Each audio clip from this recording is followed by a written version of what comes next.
Le mercredi 11 avril 2012, un conseil des ministres s'est tenu de 10h à 11h au palais de la présidence de la République à Abidjan, sous la présidence de son Excellence M. Alassane Ouattara, président de la République, chef d'État. L'ordre du jour de cette réunion comportait les points suivants. A. Mesures générales, ordonnances et décrets. B. Mesures individuelles. C. Présentation de communication. D. Divers. 1. Au titre du ministère d'État, ministère des Affaires étrangères, en liaison avec le ministère de la Communication, le ministère de la Poste et des Technologies de l'Information et de la Communication et le ministère de l'Économie et des Finances, sur présentation du ministre, le président de la République a signé une ordonnance portant ratification et publication des actes finaux des conférences régionales des radiocommunications de Genève 1984, 1989 et 2006. Au terme de cette session, la Côte d'Ivoire a obtenu des assignations de fréquences pour la télévision numérique et pour ce qui concerne la migration de l'audiovisuel analogique vers le numérique.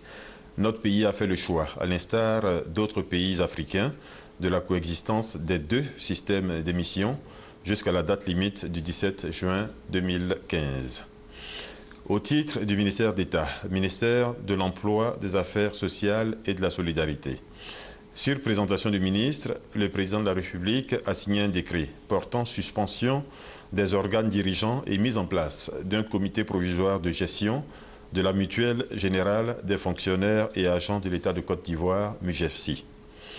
Depuis sa création en 1989, la MUGEFSI est dirigée par les représentants des syndicats de fonctionnaires et agents de l'État, qui siègent au sein de ces organes de gestion que sont l'Assemblée générale et le Conseil d'administration. Les conflits récurrents entre ces syndicats pour le contrôle des organes dirigeants de la mutuelle perturbent sérieusement le fonctionnement de la MUGEFSI et vont jusqu'à menacer sa survie. Afin d'éviter de mettre en péril le service public concédé, de sauvegarder les intérêts des membres ou des tiers de la MUGEFSI et en attendant la mise en œuvre des textes communautaires à prendre suite à l'adoption par la Côte d'Ivoire de la réglementation de la mutualité sociale au sein de l'espace UEMOA, le gouvernement a décidé de prendre les mesures suivantes. 1. Suspension des organes dirigeants de la MUGEFSI. 2. Mise en place d'un comité provisoire de gestion.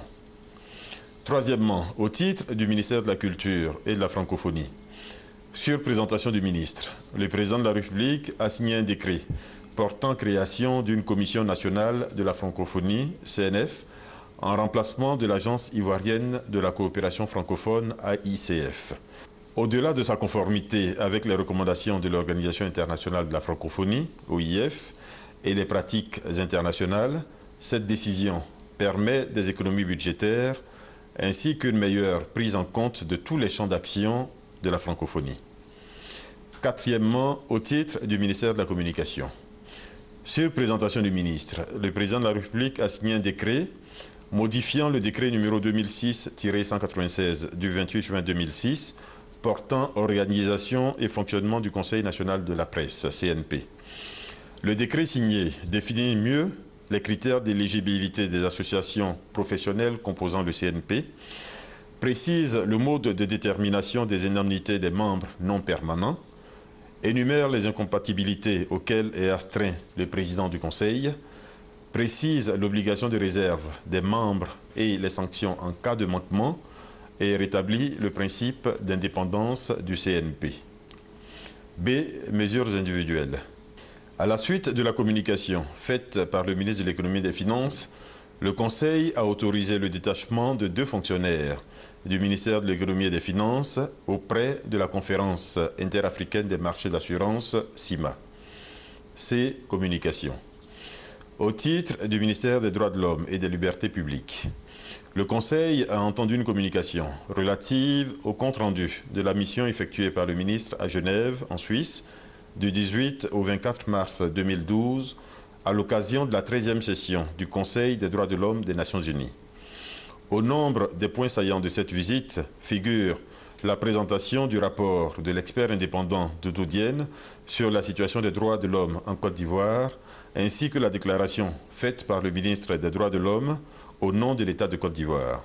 Cette intervention a principalement porté sur les avancées réalisées par notre pays en matière de droits de l'homme, sur la nécessité de lever l'embargo sur l'importation des armes pour permettre à la Côte d'Ivoire de se donner les moyens de lutter plus efficacement contre l'insécurité, sur l'engagement pris par l'État d'accorder une attention particulière à la situation des personnes disparues et déplacées du fait de la crise, et enfin sur l'assurance d'une coopération pleine et entière de notre pays avec les institutions internationales chargées d'effectuer des enquêtes sur la crise post-électorale ivoirienne. Le ministre des Droits de l'Homme a également rencontré diverses personnalités qui ont tenu à saluer l'action du président de la République en matière de promotion et de protection des droits de l'homme et à encourager les dirigeants ivoiriens à poursuivre dans cette voie. Cette communication a été adoptée. Au titre des divers, en ouverture du Conseil, le Premier ministre est intervenu relativement au premier anniversaire des événements du 11 avril 2011.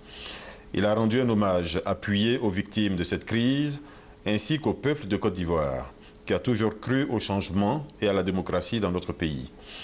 Le Premier ministre a également salué l'action du président de la République qui, par son engagement, sa détermination et sa foi en la démocratie, a permis d'avoir rappelé que le gouvernement, qui a pleinement conscience des attentes de nos compatriotes, travaille à les satisfaire avec responsabilité.